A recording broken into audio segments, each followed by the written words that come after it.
3월 8일 사순절 두 번째 주일 낮 예배를 하나님께 올리기 위해서 각 가정에 식구들과 함께 둘러앉은 교우들과 전무했던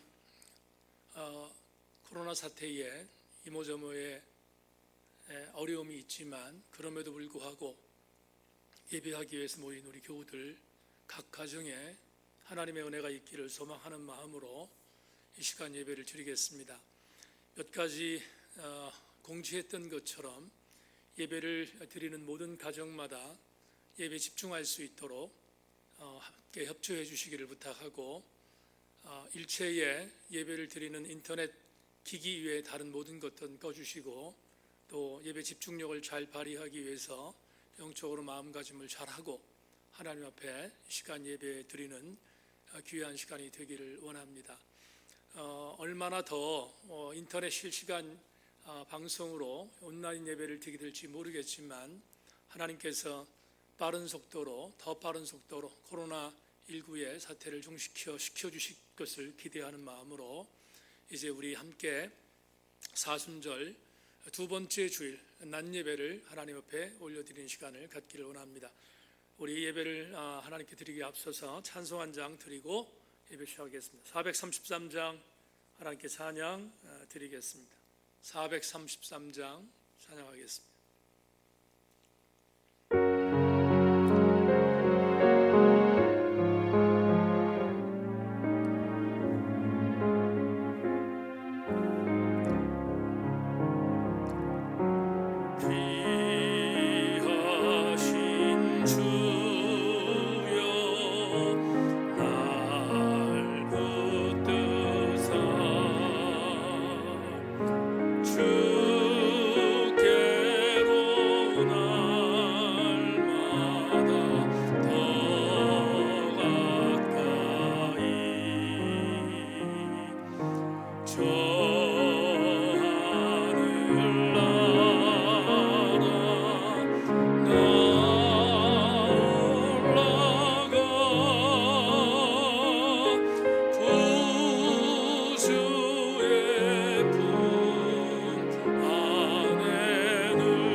주소서.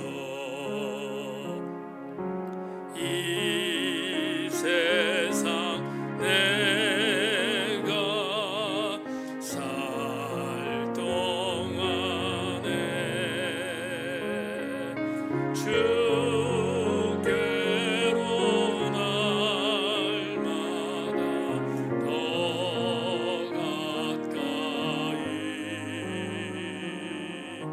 저 배는 전부 나 들어가 한없는 복락을 다 얻도록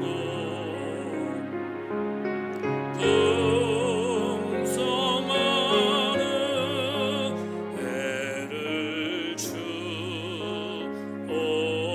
주옵소서.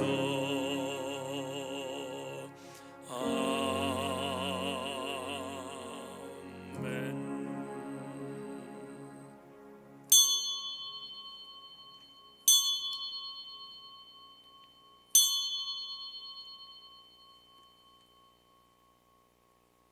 대전아 여호와 내 하나님이여 이스라엘의 거룩하니여 내 구원자임이라.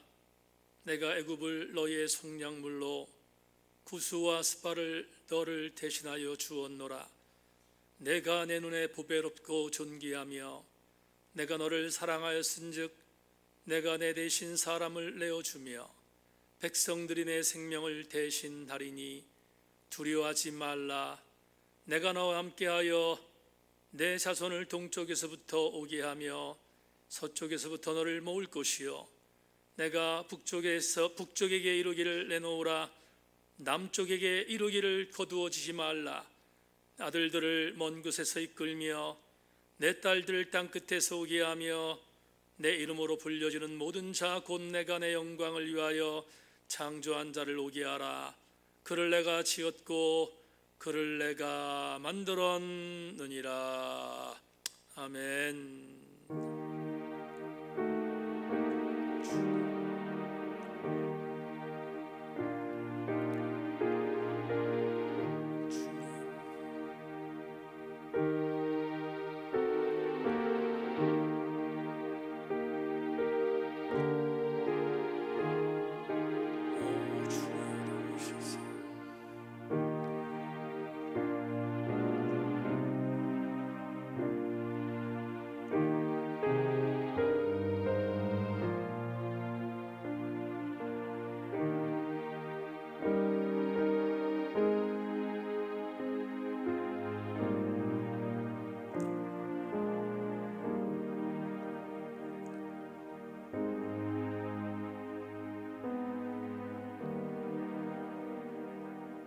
사순절 두 번째 주일 하나님 앞에 예배하는 오늘 이 아침, 에스겔이 보았던 그발 강가의 환상이 그리워지며 시편 42편에 기록되어 있는 고라자손의 탄식이 그리워지는 주일을 맞이한 것을 하나님 앞에 이 시간 고백하지 않을 수 없습니다. 하나님, 우리 모든 교우들 각 가정에서 예배를 드리고 오늘 여기에 모여 사랑하는 귀한 지들과 더불어 예배할 수 있도록 인도하신 것을 감사드립니다. 그럼에도 불구하고 하나님, 이 땅을 치료하여 주셔서 교회 공동체에 모여 예배할 수 있는 날이 속히 올 수 있도록 하나님, 우리를 긍휼히 여겨 주시옵소서. 우리 예배 전체를 주께 의탁드리고 우리 구주 예수 그리스도의 이름으로 간절히 기원하옵나이다. 아멘. 아멘.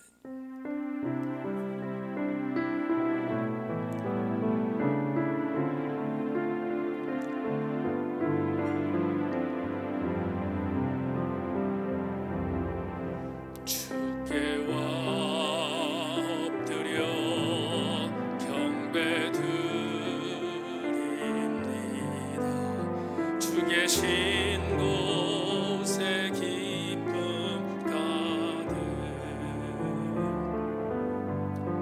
무엇과도 누구와도 바꿀 수 없네. 예배드림이 기쁨 됩니. 주께와 엎드려 다시 한번 드립시다.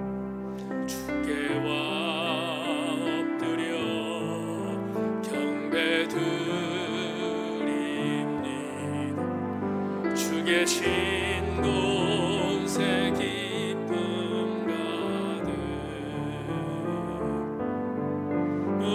무엇과도 누구와도 바꿀 수 없네 예배 드림이 기쁨 됩니다.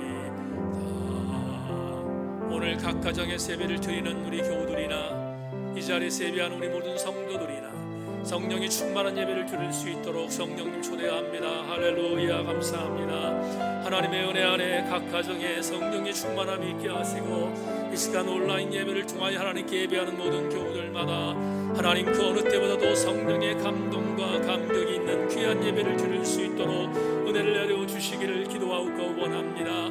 온라인을 통하여 예배를 드리는 이 시간이지만 그럼에도 불구하고 이 시간 각기의 처소에 각기의 가정에 하나님의 영이 충만하여 하나님 내가 어찌할꼬 동의하며 잡아가는 귀한 시간 되게 하시고 성령께서 우리를 격려하시는 귀한 예배 될 수 있도록 인도하여 주셔서 하나님께 영광을 돌리는 우리 모두가 되어지도록 인도하여 주시기를 원합니다.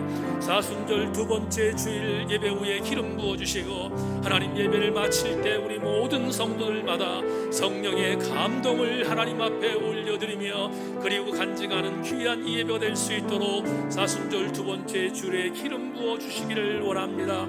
성령님 우리를 충만케 하여 주옵소서. 운행하여 주옵소서. 감사드리며 우리 주 예수 그리스도의 이름으로 기도하옵나이다.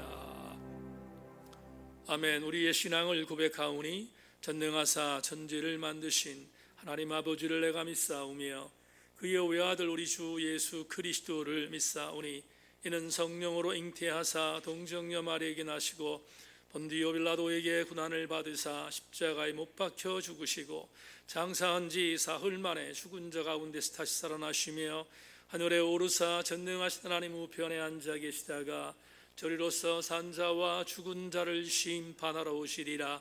성령을 믿사오며 거룩한 공예와 성도가 서로 교통하는 것과 죄를 사하여 주시는 것과 몸이 다시 사는 것과 영원히 사는 것을 믿사옵나이다. 아멘. 42장 찬양하겠습니다.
이 자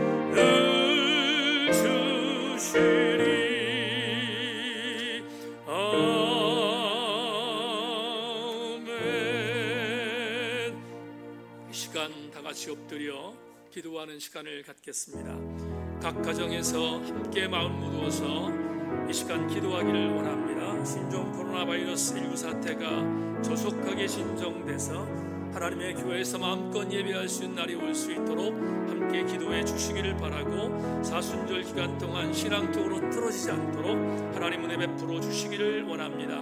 오늘 가정에서 드리는 모든 예배가 승리하는 귀한 예배 될 수 있도록, 그리고 말씀 은혜 받도록 우리 합심하여 이 시간 기도하기를 원합니다. 기도합니다. 할렐루야. 하나님 감사합니다. 하나님 아버지, 오늘 사순절 두 번째 주일을 주님 앞에 올려드리며 사랑하는 귀한 교우들이 가정에서 예배를 드리고 있습니다. 하나님 아버지, 우리의 간절한 아름다운 예배를 통한 중보가 힘이 있게 하시고 이 시간 함께 모두 기도하는 제목이 응답될 수 있도록 인도하여 주시기를 기도하고 원합니다. 코로나19 사태를 통하여 하나님 많은 어려움이 있습니다. 하나님 교회에 나와 예배하지 못한 안타까움도 있습니다. 절절함도 있습니다. 하나님 원합니다. 빠른 속도로 이 사태가 진정되게 하시고 아버지 하나님이여, 다시 한번 마음껏 교회 공동체에 나와 예배할 수 있는 그런 날이 속히 올 수 있도록 우리 하나님 은혜를 허락하여 주시기를 간절히 기도하고 원합니다. 특별히 하나님, 지금은 사순절 기간을 보내고 있는데 사순절 기간 동안 우리 사랑하는 성도들 하나님 영적으로 흩어지지 않게 하시고 더 큰 영성의 성숙이 있게 하시며 은혜로 성장하는 귀한 사순절이 되어지도록 하나님 은혜를 허락하여 주시기를 간절히 원하고 기도합니다. 아버지 하나님이여, 온라인 예배를 통하여 예배를 드리고 있지만 하나님 그 어느 때보다도 더욱더 주님을 사랑하며 하나님 몸된 교회를 향하는 아름다운 귀한 간절함이 있게 하셔서 아버지 하나님이여, 이번 기회가 도리어 하나님 역전이 되게 하시고 전화 이목의 기회가 될 수 있도록 인도하여 주시기를 간절히 기도하고 원합니다. 오늘 하나님 말씀을 함께 나눌 때에 말씀의 은혜가 임하게 하여 주시고 가슴이 뜨거워지게 하시되 엠마오 도상으로 내려가던 두 제자들에게 하나님 말씀이 풀어질 때 그들의 심령이 뜨거워졌던 것처럼 느헤미야가 하나님 수문의 광장에 아름다운 부흥회를 열어놓고 에스라를 청빙하여 에스라가 하나님 말씀을 강동하며 해석할 때 모든 성도들이 일어나 울었던 것처럼 하나님 그 감동이 우리 모두에게 임할 수 있도록 도와주셔서 오늘 사순절 두 번째 주일 온라인 예배가 하나님 그 어느 때보다 감동과 감사와 감격이 있는 귀한 예배 될 수 있도록 성령님 우리를 인도하여 주시기를 간절히 기도하고 원합니다. 하나님, 이 귀한 예배를 주님 아름답게 받으시고 모든 성도들의 가정에 임한 아름다운 은혜를 주님 기뻐 받아 주시기를 원합니다. 오늘도 이 시간 우리와 함께하여 주옵소서. 감사드리며 우리 주님 예수님의 이름으로 기도하옵나이다. 아멘. 아멘. 너희는 이렇게 기도하라. 하늘에 계신 우리 아버지여, 이름이 거룩히 여김을 받으시오며 나라 임하옵시며 뜻이 하늘에서 이룬 것 같이 땅에서도 이루어지이다.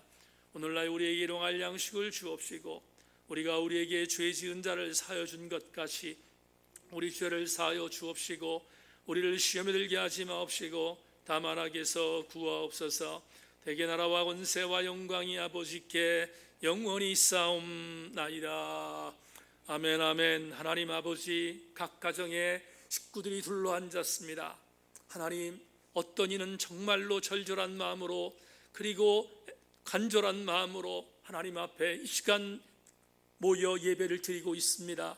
하나님, 각 가정마다 뜨거운 성령의 감동이 있게 하여 주시고 가정의 코이노니아가 이루어질 수 있도록 도와주셔서 승리하는 귀한 성도의 교제가 되게 하여 주시옵소서.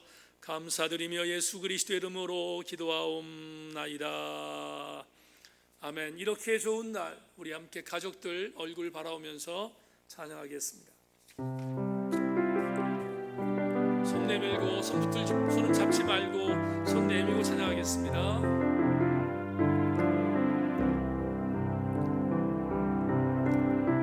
이렇게 좋은 날 아름다운 우리의 만남을 기뻐합니다.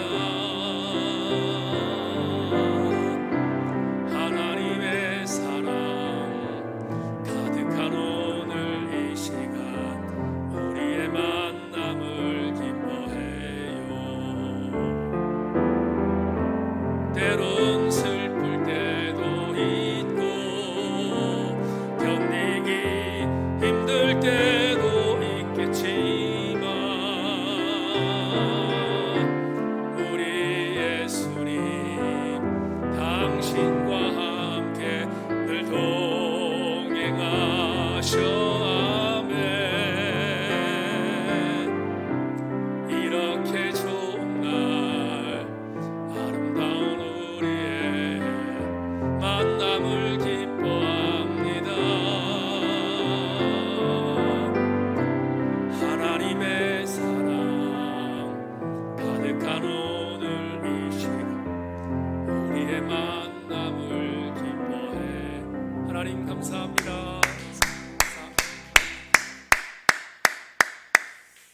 앉은 가족들에게 함께 우리 이렇게 인사합시다.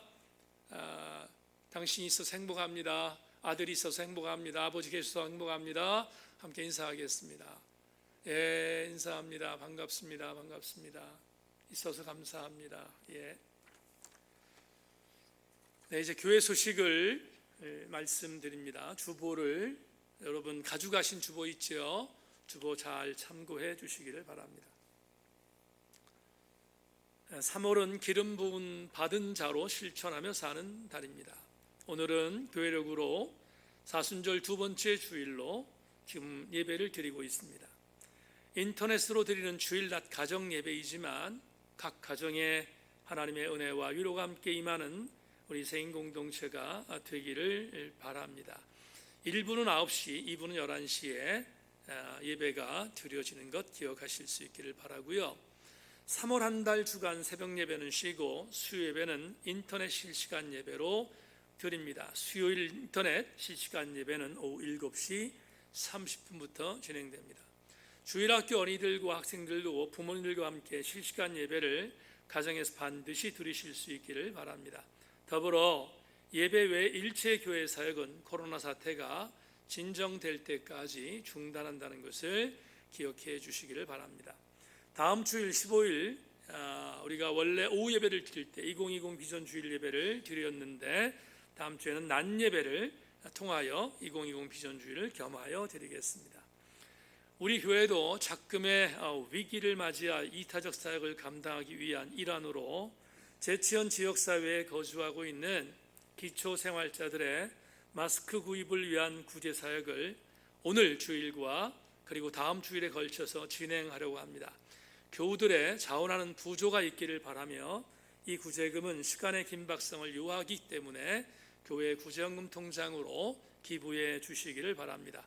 보내실 계좌번호와 입금 계좌병 그리고 우리 교회의 농협 계좌가 지금 나가고 있습니다. 여러분 잘 보시고 우리 모두가 함께 동참해 주시면 행복한 사역이 될 줄로 믿습니다. 그리고 오늘 주일 그리고 다음 주일 오프라인 예배가 없기 때문에 교회를 나오시면 안 된다는 광고를 여러 번 단체톡을 통해서 말씀드렸습니다. 유념해 주시기를 바랍니다. 교회 총선은 셀리들과 부교육자가 잘 상의하셔서 사회적 거리두기에 맞추어 시간을 잘 조정하셔서 봉사해 주실 수 있기를 바랍니다. 교회 2차 방역을 어제 토요일 완료했습니다. 수고해 주신 우리 교우들에게 감사를 드립니다. 구교락 집사님과 어정재 원사님의 장남 태우견의 결혼식에 3월 14일 토요일 날 경남 진해에 있는 제이컨벤션 웨딩 채플에서 진행됩니다. 여러 가지 많이 불편함이 있겠지만 여러분 축복해 주시기를 부탁하고 함께 기도해 주시기를 부탁합니다. 김익희 성도님과 황영인 집사님의 장남 진현 형제가 지난 2일 군복무를 마치고 제대했습니다. 앞날에 하나님의 인도함이 있는 우리 진현 형제가 되기를 바랍니다. 김길순 집사님께서 송악면에 나무늘범 자금 도서관을 개관하였습니다.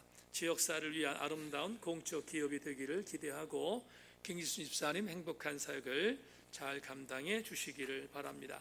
특별히 이제 코로나 사태가 이번 주와 다음 주가 정점을 잃을 것 같은데 우리 교우들 건강 조심하셔서 절대로 어려움이 없도록 여러분 노력해 주시고 개인 건강에 최선을 다해 주실 수 있기를 부탁 말씀을 올립니다.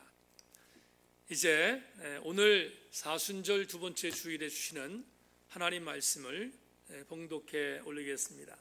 주보에 있는 대로 고린도후서 13장 8절과 9절 말씀을 읽어 드리겠습니다. 오늘부터 고린도후서 강해를 진행하려고 말씀을 준비했습니다.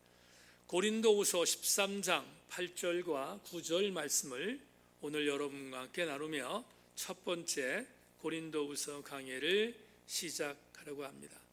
제가 가지고 있는 성경으로 388페이지에 나와 있습니다. 참고하시기를 바랍니다.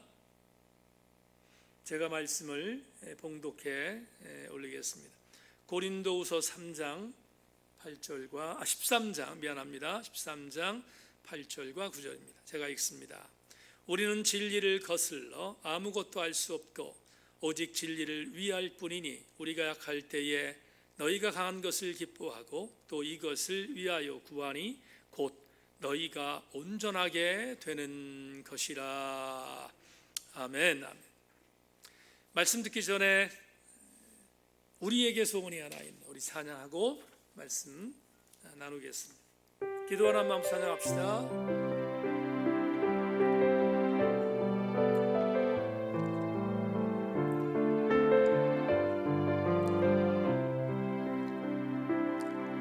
우리에겐 소원이 하나 있네. 주님 다시 오실 그날까지 우리 가슴에 새긴 주의 십자가 사랑 나의 교회를 사랑케 하네. 주의 교회를 향한 우리 마음 희생과 포기와 가난과 고난 하물며 죽음조차 우리 막을 수 없네. 우리 교회는 이 땅의 희망 교회를 교회되게 예배를 예배되게 우릴 사용하소서. 진정한 부흥의 날 오늘 임하도록 우릴 사용하소. 성령 안에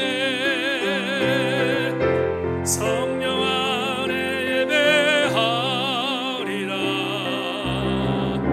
자유의 마음으로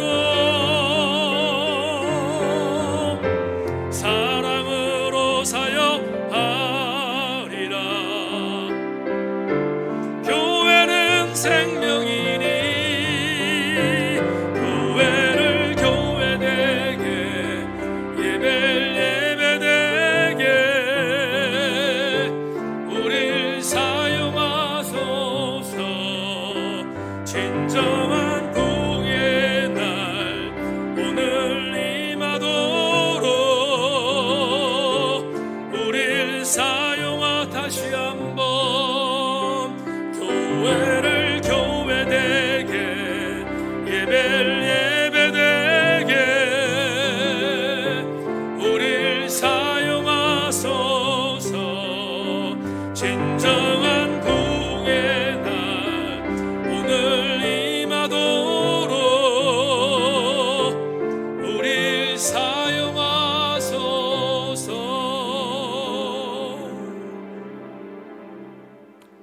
하나님, 그 어느 때보다도 예배가 예배될 시기를 기대하고 있습니다. 그 어느 때보다도 교회가 교회될 시기를 기다리고 있습니다. 하나님, 이 땅을 긍휼히 여겨 주시고 이 땅을 고쳐 주셔서 하나님 마음껏 예배할 수 있는 교회 되게 하여 주시고 마음껏 찬양할 수 있는 성도들 되게 하여 주옵소서. 하나님, 우리를 하나님의 장중 안에 붙들어 주셔서 지금 이 곤비암과 이 절박함이 하나님 우리에게 다시 한번 전화 이복의 계기가 되어 하나님께 마음껏 노래하며 찬양할 수 있는 교회의 승리가 되게 하여 주옵소서. 오늘부터 고린도후서 강해를 진행하기로 종이 마음 먹었습니다. 하나님, 강력한 교회의 은혜가 임할 수 있도록 말씀에 기름 부어 주시기를 원하오며, 특별히 하나님 우리 세인교회에 속해 있는 성도들 단 한 명의 영혼도 하나님 고통당하지 않도록 지켜주시기를 소망하며, 하나님 건강할 수 있도록 은혜 내리워 주시옵소서.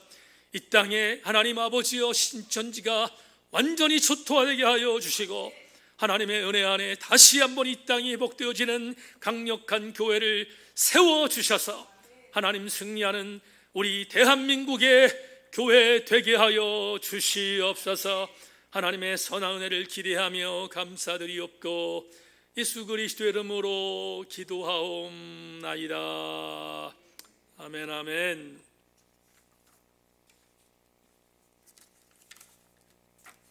오늘부터 사순절 두 번째 주일을 맞이하여 고린도후서 강해를 진행하려고 합니다.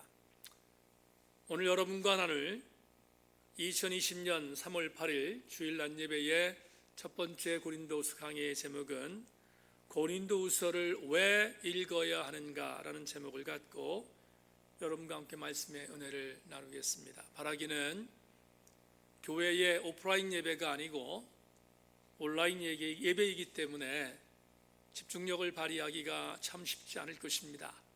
그렇지만 성령께 간구하여 오늘부터 시작되는 고린도후서 강해를 통하여 하나님의 은혜를 다시 한번 깊이 경험하는 우리 새인교회 교우들 다 되기를 주의 이름으로 권면합니다.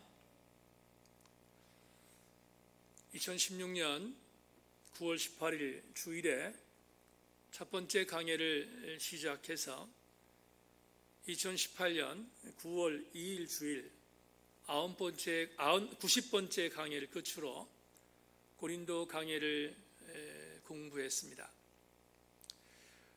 90주 동안 열심히 공부한 이 사역을 통해서 우리 새인교회 공동체는 고린도라고 하는 주 1세기의 고대 도시에 있었던 고린도 교회 파란만장했던 이모저모 역사 이야기를 함께 나누고 또 그 안에 담겨져 있는 신학적 담론들을 깊이 연구하면서 고린도 교회와 너무나 닮아 있는 대한민국 교회에 어떠한 메시지를 줄 것인가에 대하여 깊이 고민하면서 우리는 약 1년 6개월 동안의 사역을 감당해 왔습니다. 우리는 고린도 전서 강해를 통해서 교회 공동체가 어떻게 강한 교회가 되어지며 교회 공동체가 얼마나 많은 불완전함을 갖고 있는가를 생각하면서 다시 한번 교회가 건강한 교회가 되기 위하여 어떤 노력을 해야 하는지에 대해서 함께 깊이 연구하고 성찰했습니다. 그 가운데 사도 바울은 특별히 고린도 전서에서 고린도 교회라고 하는 공동체의 이모저모의 상황에 대한 신학적 담론들을 가장 성서적 바탕으로 잘 치리하였고 또 함께 나눔으로 인해서 우린 고린도 전서를 통하여 교회 공동체에 대한 아름다운 은혜를 나누었던 기억이 생생합니다. 그런데 오늘부터 공부하는 고린도후서는 사도 바울이 고린도 교회라는 공동체보다는 고린도 교회라고 하는 공동체를 통하여 사도 바울이 개인적으로 겪었던 영적 갈등들에 대한 부분들을 함께 심각하게 고민하며 개인적 영성을 교회가 힘들 때 어떻게 지켜나가야 되는가에 대한 부분들을 고린도후서를 통하여 우리에게 알려주기 때문에 우리는 오히려 이 고린도후서 강해의 여행을 통해서 개인적 영성에 대한 아름다운 성숙을 경험하는 좋은 기회가 될 줄 확신하고 오늘부터 고린도후서에 대한 강해에 대한 아름다운 은혜를 함께 접목하는 시간 되기를 소망합니다. 바울이 고린도후서를 왜 써야만 했을까? 이 질문을 먼저 던지며 오늘 첫 번째 강해를 시작하고자 합니다. 바울이 왜 고린도후서를 써야만 했을까?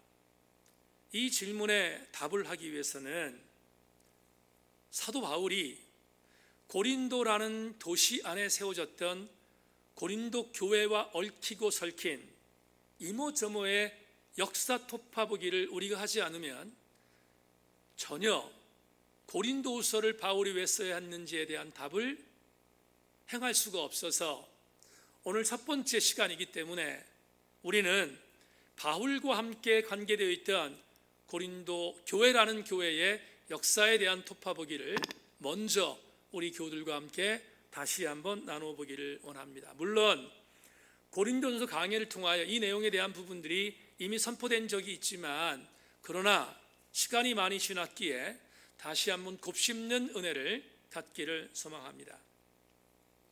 많은 신학학자들은 사도 바울이 고린도라고 하는 도시에 들어가서 사역을 했던 고린도 선교 사역을 추후 50년 정도로 가늠하는데 이견이 없습니다. 이때는 우리가 잘 아는 것처럼 사도 바울의 제2차 사역의 현장이었습니다. 사도행전 18장에 의하면 사도 바울은 고린도라고 하는 곳에 들어가 1년 6개월 동안 사역을 감당했음을 알게 됩니다. 주 50년쯤에 학자에 의해서 51년도 말하는 사람이 있지만 저는 50년을 지지하는데 주 50년에 사도 바울이 고린도에 들어가서 1년 6개월을 거했다면 그는 51년까지 절정인 사역을 감당했을 것은 자명합니다. 그런데 바울은 1년 6개월 동안 고린도라고 하는 이 지역에서 교회까지 세우는 혁혁한 공을 세운 뒤에 그는 미련을 갖지 않고 1년 6개월 동안 사역을 잘 감당한 뒤 고린도 지역에 고린도 교회를 세우고 곧바로 에베소로 떠났음을 성경은 우리에게 증거하고 있습니다.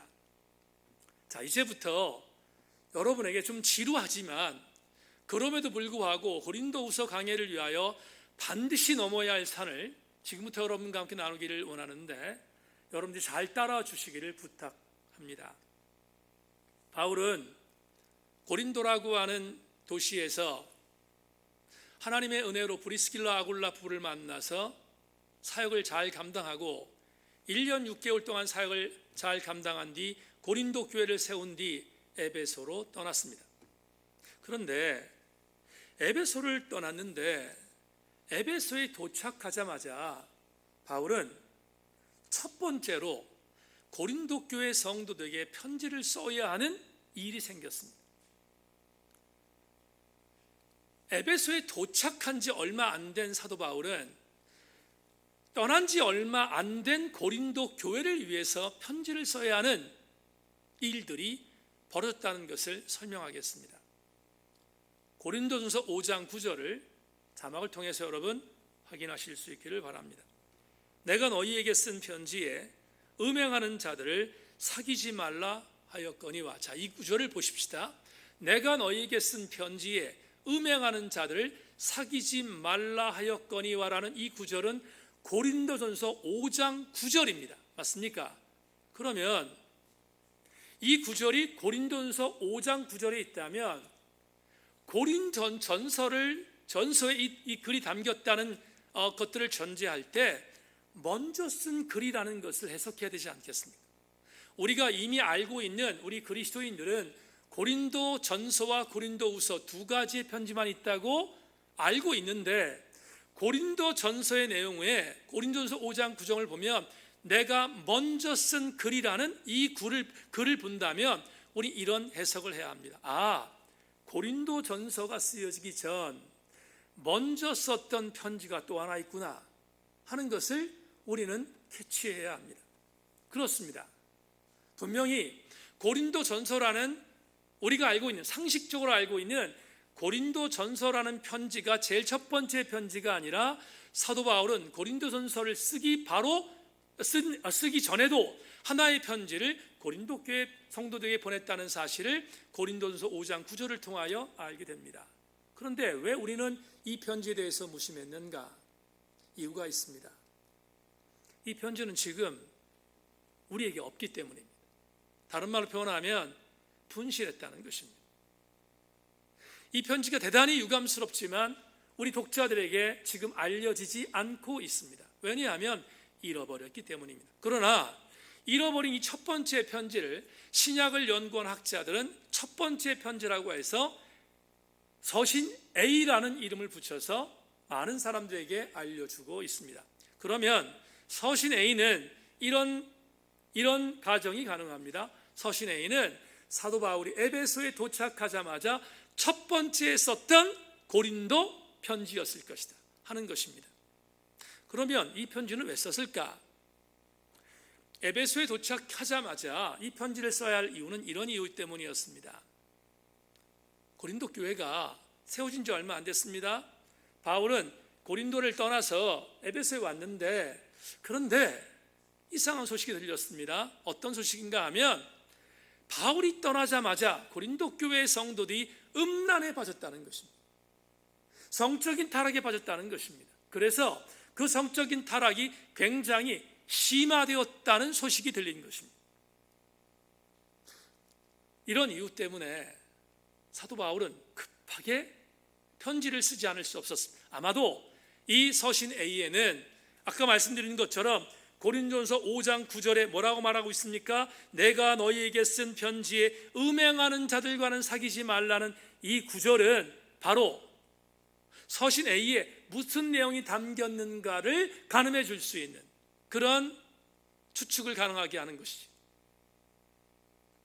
여하튼 사도 바울은 이 편지를 써서 보냈는데 대단히 유감스러운 것은 이 편지가 지금 우리 손에 없다는 것을 전제하겠습니다. 그런데 말입니다, 이렇게 첫 번째 편지를 쓴 사도 바울이 에베소에 거주하고 있는데 고린도 교회에서 교제하던 한 자매의 소식을 듣게 되었습니다. 그 자매는 글로에라는 자매였습니다. 아마도 이 글로에라는 자매는 고린도 교회의 중시적인 역할을 감당했던 신실한 하나님의 딸이었던 것 같습니다. 글로에가 인편을 통해서 에베소에 사람을 보냈는데 그 사람이 이런 소식을 전해 주었습니다. 어떤 소식이냐면 조금 전에 음란이라고 하는 것 때문에 교회가 어려움을 갖고 있는데 이번에는 교회가 네 파로 갈라져서 분쟁하고 있다는 것입니다. 글로의 자매의 인편을 통해서 에베소에 들려진, 바울에게 들려진 소식은 또 다른 불행한 소식이었습니다. 고린도 교회가 분열되고 있다는 것이었습니다. 그래서 그 분열된 내용에 대한 것들을 고린도전서 1장 1절에서 이렇게 말하고 있습니다. 내 형제들아, 글로의 지편으로 너희에 대한 말이 내게 들리니 곧 너희 가운데 분쟁이 있다는 것이라. 우리 공부했던 거죠. 네 개 파가 분열돼 싸우고 있다는 소식이 들린 것입니다. 이 말을 들었던 사도 바울은 너무 마음이 아팠어요.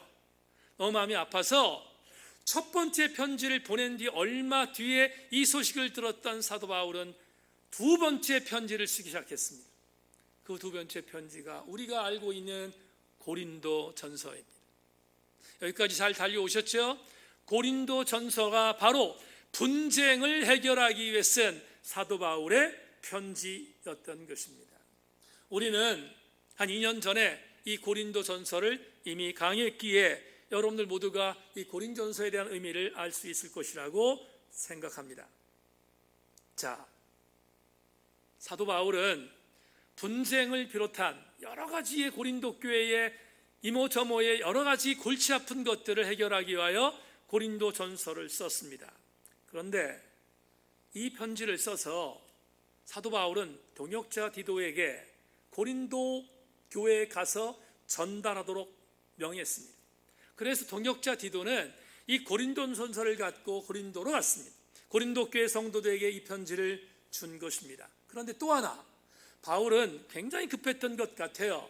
편지만 쓴 것이 아니라 에베소에서 같이 사역하고 있었던 사랑하는 동역자, 사랑하는 아들과 같았던 디모데를 같이 파송합니다. 자, 편지는 디도를 통해서 파송했지만 디모데에겐 또 다른 미션을 주었어요. 아마 미션은 우리가 고린도 전서를 통하여 공부했던 것처럼 고린도 교회 이모저모 여러 가지 문제점들을 해결하게 믿을 만한 동역자인 디모데에게 미션을 주고, 그래서 디모데는 고린도 교회를 가게 했고 디도는 편지를 갖고 가게 한 것입니다. 여러분, 고린도전서 4장 17절 말씀을 제가 읽겠습니다. 이로 말미암아 내가 주 안에서 내 사랑하고 신실한 디모데를 너희에게 보내었으니 그가 너희로 하여금 그리스도 예수 안에서 나의 행사 곧 내가 각처 각 교회에서 가르치는 것을 생각나게 하리라. 아마도 여러분, 이강돈 목사가 추측하기로는 고린도 전서를 갖고 간 디도의 편지도 물론이거니와 디모데에게 주었던 미션은 분쟁이 있었던 고린도 교회 성도들을 하나 되게 만드는 미션이었지 않았을까 하는 생각을 하게 합니다. 여하튼 디도와 디모데를 고린도 교회에 파송해서 고린도 교회의 골치 아픈 문제를 해결하려고 했던 것입니다. 그런데 대단히 유감스럽게 별로 결과가 좋지 않았습니다.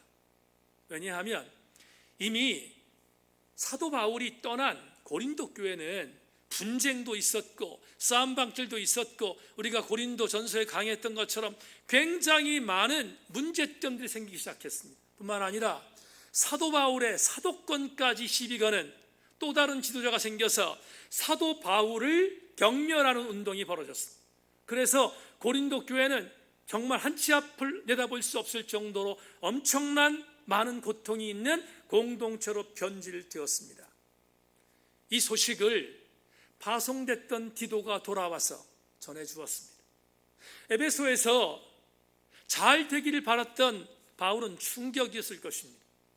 적어도 디도를 파송했고 디모데를 파송했다면 이 정도면 문제가 해결될 줄 알았던 사도 바울은 돌아온 디도의 수축을 받고 이모저모 고통 속에 내가 어떻게 되지 않은 마음을 갖고 다시 고민하기 시작했습니다. 그리고 그는 생각했습니다.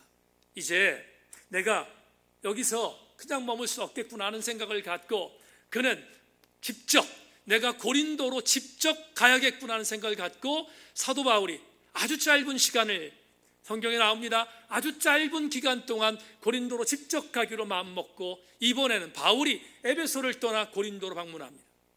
그런데 문제는 이 방문은 치욕이었습니다.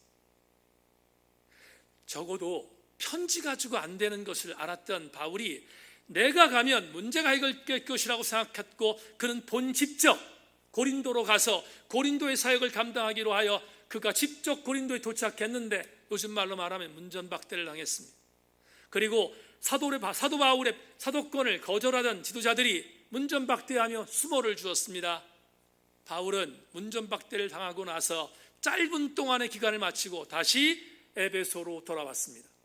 그런 뒤에 그는 너무나 엄청난 고통을 당한 뒤 어떻게 할까 고민하다가 그는 세 번째 편지를 쓰기 시작했습니다. 그 세 번째 편지는 많은 신약학자들이 말하기를 눈물의 편지요 또한 엄중한 편지라는 별명을 붙일 정도로 정말 비장한 편지를 쓰기 시작한 것입니다. 그 세 번째 편지 여러분 궁금하시죠? 이 세 번째 편지 우리한테 없습니다. 왜냐하면 이 편지도 유감스럽게 분실을 했습니다. 그래서 오늘 이 편지는 우리에게 남아있지 않습니다. 보세요. 사도 바울이 세 번째 편지를 썼다고 했습니다. 이 편지는 굉장히 비장한 편지였습니다. 조금 전에 말씀드린 것처럼 이 편지는 엄중한 편지라는 별명이 있습니다. 또 눈물의 편지라는 별명이 있습니다. 우리는 충분히 우리가 이 편지를 분실하여 우리는 지금 알 수 없지만 그럼에도 불구하고 이 편지가 어떤 의미를 갖고 있는지를 충분히 짐작할 수 있습니다. 바울은 에베소에 와서 그는 강력한 언어로 강력한 필치를 갖고 지금 고린도 교회가 잘못되고 있는 것에 대한 부분들을 아마도 그 편지 안에 담았을 것입니다. 그리고 그 편지를 통하여 다시 고린도 교회가 회복되기를 바라는 마음으로 이 편지를 썼을 것입니다. 이 편지를 가지고 디도가 다시 고린도로 갑니다. 여러분, 고린도에 간 디도는 이 편지를 갖고 최선을 다해서 아마 사도 바울의 여러 가지 일들에 대한 것들을 방어했을 것입니다. 최선을 다했을 것입니다. 그런데 이제 세 번째 편지를 갖고 갔던 디도가 다시 돌아오기를 원하는 마음으로 사도 바울은 에베소에서 기다리고 있습니다.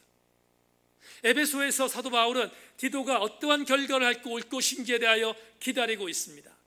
그런데 디도가 오질 않아요.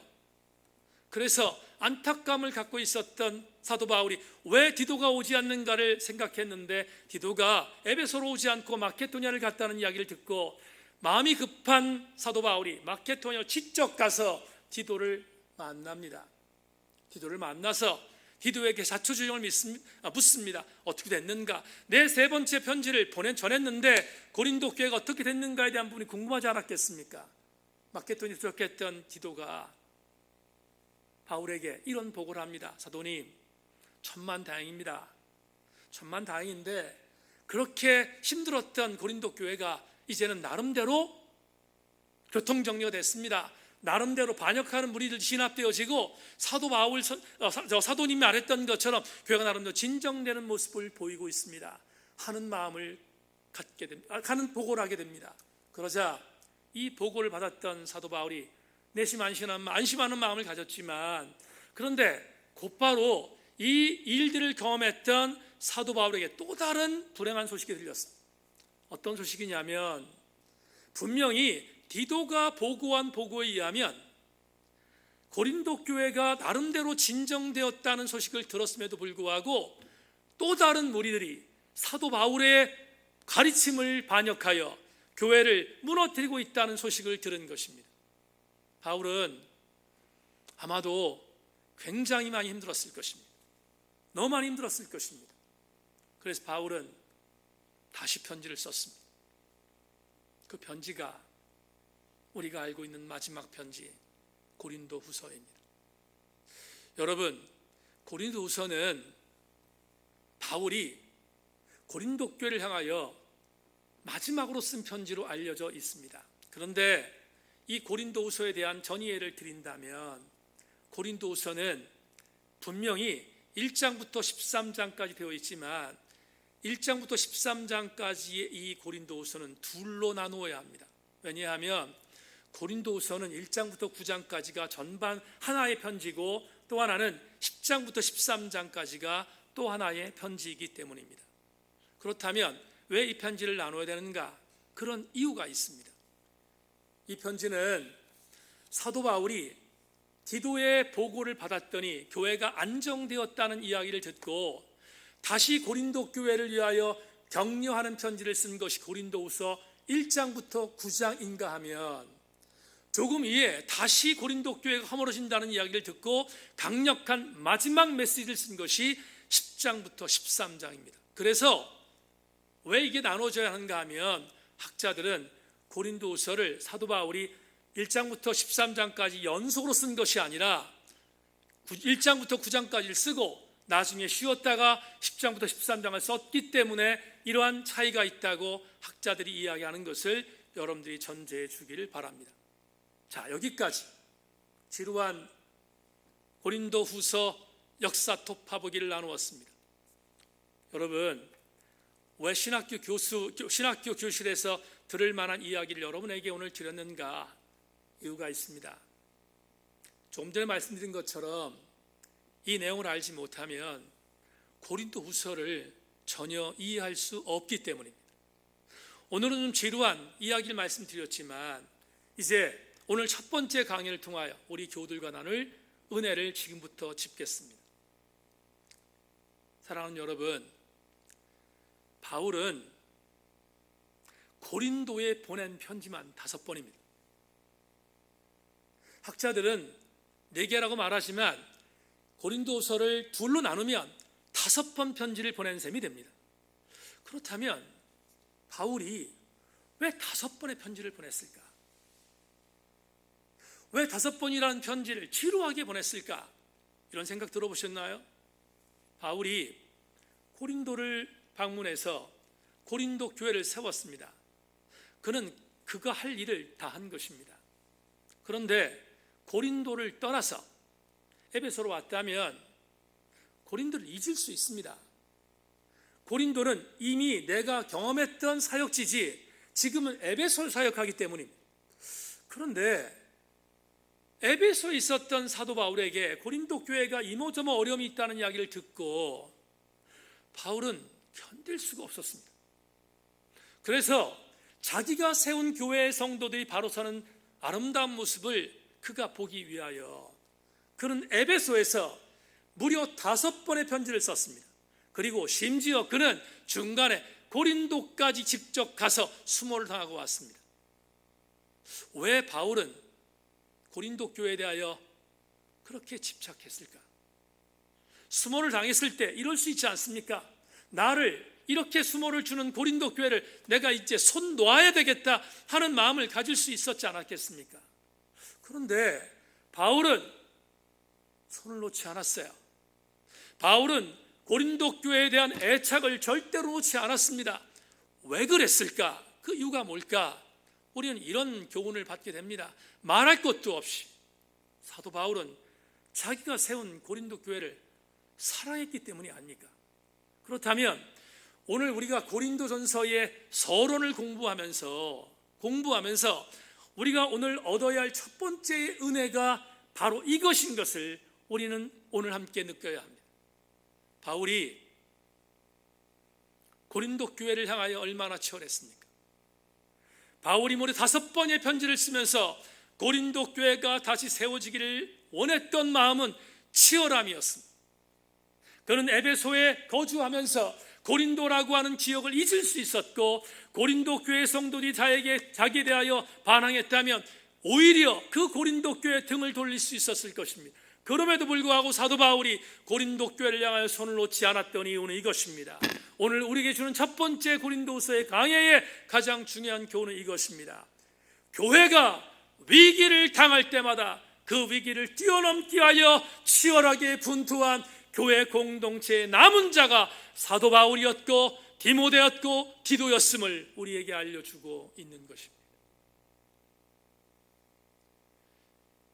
사랑하는 여러분, 오늘 우리는 가정의 세배를 드리며 이런 생각을 한번 해봐야 될 것 같습니다. 교회는 완전하지 않습니다. 이 땅에 존재하는 교회 중에 완전한 교회는 단 한 교회도 없습니다. 왜냐하면 그건 이 땅에 세워진 교회이기 때문입니다. 다시 우리가 마지막 날 천상에 세워질 그 교회 말고 이 땅에 완전한 교회는 존재하지 않습니다. 어떤 교회도 완전한 교회는 이 땅에 존재하지 않습니다. 우리 세인교회도 완전하지 않습니다.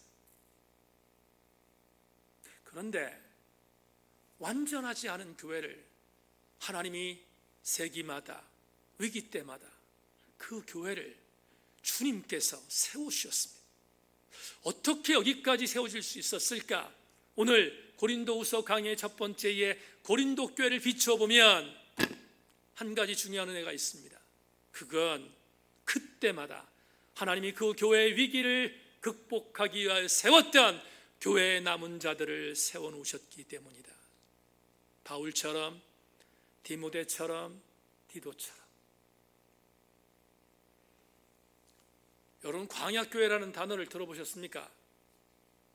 광야교회, 전광훈 목사가 만들어내는 광야교회 말고 진짜 광야교회를 여러분 들어보셨습니까? 이스라엘 신앙공동체가 430년 동안 애굽에 종살이 하다가 하나님의 드라마틱한 인도함을 따라서 광야에서 탈출했습니다. 그리고 출애굽기 20장에 보면 그들은 시내산에 도착합니다. 19장부터 나오죠. 시내에 도착했습니다.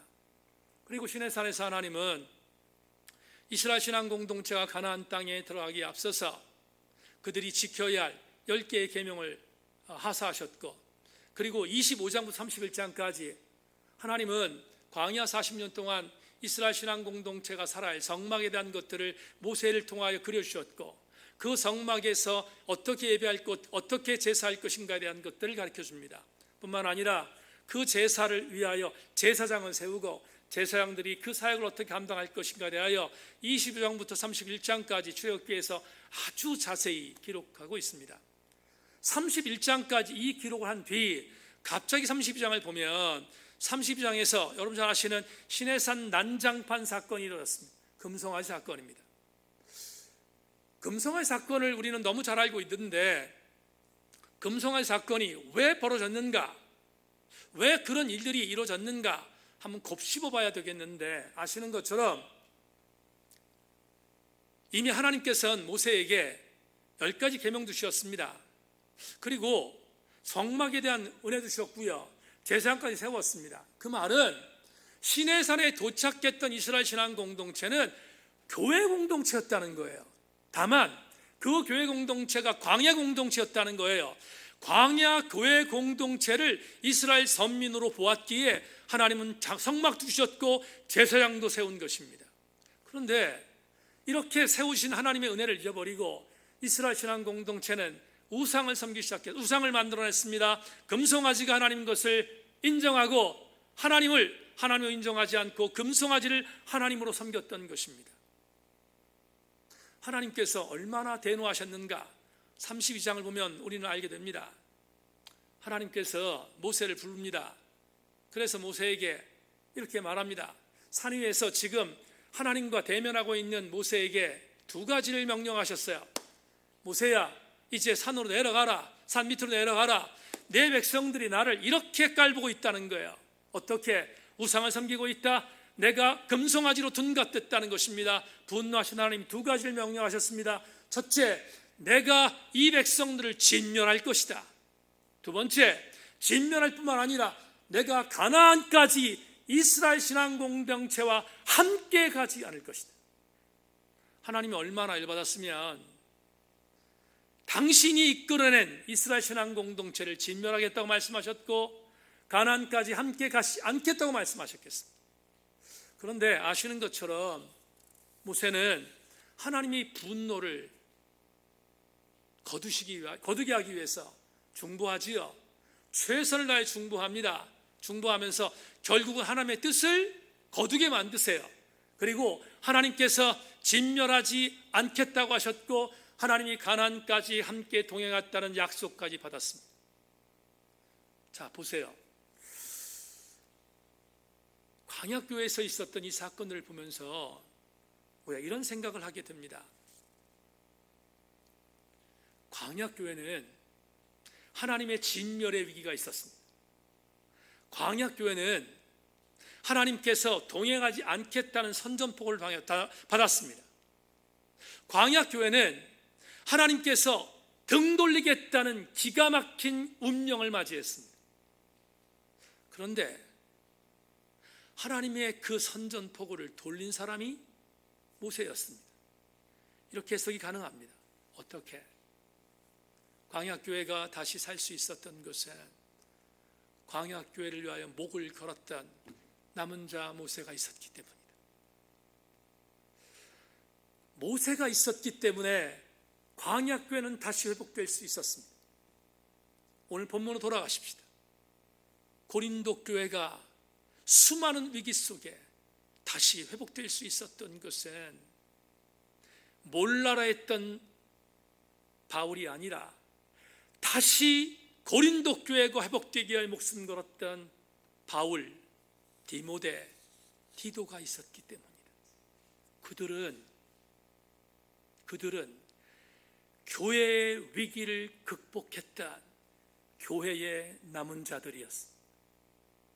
우리는 다음 주부터 고린도 후서를 강의하게 됩니다. 그런데 고린도 후서를 강의하기에 앞서서 제일 첫 번째 우리가 생각할 은혜가 있습니다. 그것은 우리가 오늘 고린도 후서를 만날 수 있었던 이유는 바울이라고 하는 남은 자가 있었고 디모데라고 하는 남은 자가 있었고 디도라고 하는 고린도 교회를 위한 남은 자가 있었기 때문인 것을 우리는 오늘 첫 번째 강의를 통하여 우리 가슴에 새겨야 합니다. 사랑하는 교우 여러분, 치열했습니다. 이 세 사람은 목을 걸었습니다. 이 세 사람은 고린도 교회가 다시 회복되도록 만드는 데 있어서 목숨을 걸었습니다. 고린도 교회를 바라보며 오늘 한국 교회를 조명해 보십시다. 50보 100보입니다. 도찐개찐입니다. 고린도 교회가 갖고 있었던 엄청났던 것들이 오늘 우리 한국 교회도 그 수란이 남아 있습니다. 그렇다면 오늘 우리는 이런 결단을 해야 합니다. 세인교회 교우들이 누가 되어야 합니까? 우리가 고린도 후서를 읽으면서 무슨 결단을 해야 합니까? 고린도 후서를 읽으며 이런 결단이 있어야 되지 않겠습니까? 한국교회가 지금 당하고 있는 이 위기 속에서 내가 바울이 되어야 되지 않을까? 내가 디모데가 되어야 하지 않을까? 내가 디도가 되어야 되지 않을까? 내가 글로에가 되어야 되지 않을까? 그것을 오늘 우리가 결단해야 되지 않겠습니까? 오늘 우리가 읽은 고린도후서 13장 8절로 9절을 여러분 마지막으로 읽어보기를 원합니다. 바울은 고린도서 13장은 바울이 고린도 교회가 가장 힘들 때 썼던 5번째 편지에 들어가는 내용입니다. 이 마지막 5번째 편지에 들어가는 내용에 바울이 이렇게 기가 막힌 선포를 하지 않습니까? 오늘 본문입니다. 우리는 진리를 거슬러 아무것도 할 수 없고 오직 진리를 위할 뿐이니 우리가 약할 때에 너희가 강한 것을 기뻐하고 또 이것을 위하여 구하니 곧 너희가 온전하게 되는 것이라. 우리는 진리를 거스르면 아무것도 행할 수 없는 존재입니다. 세인교회 교우들 모두가 진리를 거스르면 아무것도 행할 것이 없는 존재인 것을 인정하는 것, 너무나 중요한 신앙 고백이 아닐 수 없습니다. 그렇다면 우리는 진리를 거스르는 것이 아니라 도리어 진리를 붙들고 한국교회의 지금의 이 작금의 상황 속에 임한 위기들을 극복하는 오늘날에 있는 남은 자가 되어야 되지 않겠습니까? 오늘 우리 세인교회 성도들이 디모데처럼, 디도처럼, 바울처럼, 글로에처럼 고린도 교회를 세웠던 아름다운 주인공들이 되어야 되지 않겠습니까? 말씀 맺겠습니다. 세인트루시 대학교의 톰 라이트 교수가 광장에 선 하나님에서 이렇게 갈파했습니다. 포스트 모더니티의 결론은 개인의 해체다. 더 이상 우리는 우리의 운명의 주인이 아니고 우리 영혼의 선장이 아니다. 우리는 각자 표류하는 기표들과 충동들과 인상들의 덩어리다. 그래서 우리는 항상 변한다. 우리는 우리가 살아가면서 우리가 받은 자극들, 우리들에게 다가오는 견광부회적인 해석, 내키는 대로의 기분에 따라 스스로를 해체한다. 톰 라이트 교수의 내키는 대로의 기분대로 사는 시대가 바로 오늘입니다. 세인의 시대들이여, 내키는 대로 살지 말고 교회 위기를 위하여 남은 자로 살아가는 우리들 되기를 바라며, 우리 모든 성도들마다 교회가 위기가 없었던 적이 없었지만 위기가 있을 때마다 교회를 살리기 위하여 남은 자도 있었던 것처럼 우리 세인교회가, 우리 성도들이 이 마지막 때 남은 자 역할 감당해서 하나님 은혜 속에 우리 한국교회를 살리며 세인교회를 살려가는 아름다운 주인공들이 다 되기를 주님의 이름으로 축원합니다. 하나님 감사합니다. 오늘 주의 말씀을 함께 고린도 후서 강해를 통하여 첫 번째로 은혜를 나누었습니다. 교회가 위기인데, 교회가 정말로 위기인데 하나님 원하기는 이 위기 속에 우리 세인교회 성도들이 교회 위기를 극복해 나가는 고린도 교회를 살렸던 바울, 디모데, 디도, 글로에처럼 우리도 그런 존재들 되게 하여 주셔서 우리도 하루 이 교회를 살려내는 하나님의 아름다운 주인공들 될 수 있도록 은혜를 내리워 주시옵소서. 아버지 하나님, 고린도후서 강해를 여행하는 동안 한 시간마다 하나님의 은혜가 넘쳐나게 하여 주셔서 우리 모두 함께 승리하도록 은혜를 내리워 주옵소서. 하나님, 각 가정에서 예배를 드리는 모든 성도들에게 영적인 은혜가 있기를 소망하며 감사드리옵고 우리 주님 예수님의 이름으로 간절히 기도하옵나이다. 아멘. 419장 하나님 앞에 찬양하겠습니다.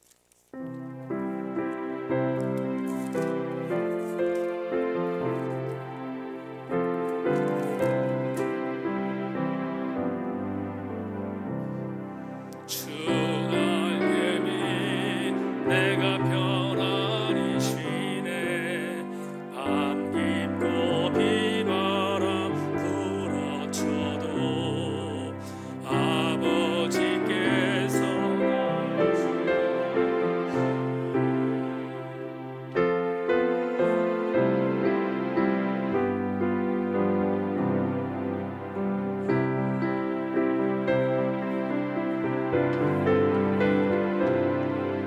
그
참된 기쁨인데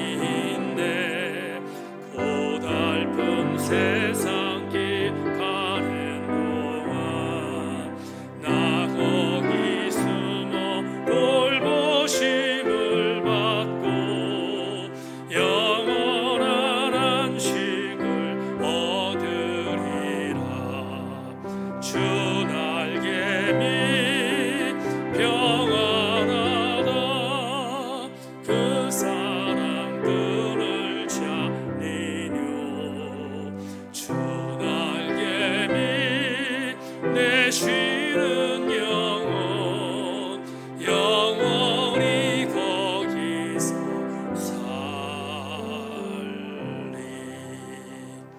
존귀하신 아버지 하나님, 하나님 앞에 사순절 두 번째 주일 예배를 올리며 사랑하는 귀한 교우들이 마음과 정성을 다하여 귀한 예물을 봉헌했습니다. 하나님 아버지, 이 예물이 오병이어가 되게 하여 주시어서 하나님, 이 기가 막힌 세상 속에 하나님의 정의와 공의와 사랑을 증언하는 아름다운 물질로 축사하여 주시고, 그리하여 하나님 이 물질이 쓰이는 곳에 다시 한번 하나님의 나라가 이루어질 수 있도록 우리 하나님 은혜를 내려주시기를 원합니다. 아버지 하나님, 특별히 기도할 것은 코로나 사태를 통하여 성도들의 경영터들이 많이 힘들고 어렵습니다. 삶이 많이 버겁습니다. 주님 하실 줄로 믿고 하나님 저들을 격려하시고 위로하여 주셔서 움츠리지 않게 하시며 빠른 속도로 해결될 수 있도록 은혜를 내려 주시기를 원합니다. 하나님, 성도들 가정, 범사, 경영터 그리고 모든 자녀손들마다 하나님의 은혜로 함께 해주셔서 하나님 날마다 승리의 보고를 올려드리는 우리 세인 공동체 되도록 강복하여 주시옵소서. 하나님의 은혜를 믿고 감사드리며 예수님의 이름으로 간절히 기도하옵나이다. 아멘. 1장 찬양하고 축도하겠습니다.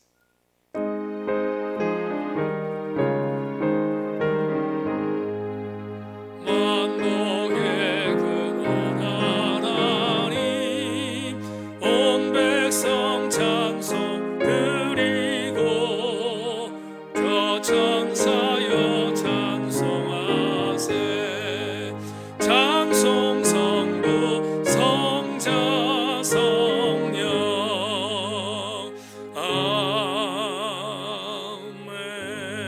아멘. 지금은 우리 구주 예수 그리스도의 은혜와 하늘 아버지의 극진하신 사랑과 성령님의 감동 감화심의 은혜가 교회가 위기 때마다 그 교회를 건졌던 하나님의 남은 자들이 있었던 것처럼 하나님, 오늘 우리 한국교회를 위하여, 우리 세인교회를 위하여 내가 남은 자 되겠습니다 결심하며 하나님의 은혜 안에 다짐하는 우리 모든 성도들 머리머리 위에, 가정 위에, 범사 위에, 자녀손들 위에, 그리고 이 땅 위에 지금으로부터 영원토록 함께 계시옵기를 간절히 축원하옵나이다. 아멘.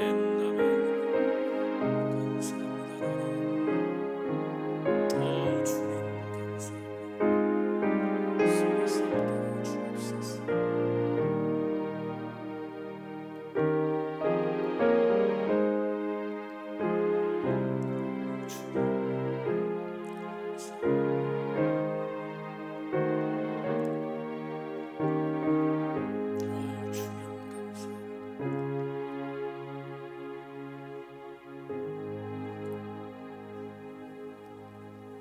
이상으로 예배를 마치겠습니다. 권 집사님 수고했고요, 전사님도 수고했습니다.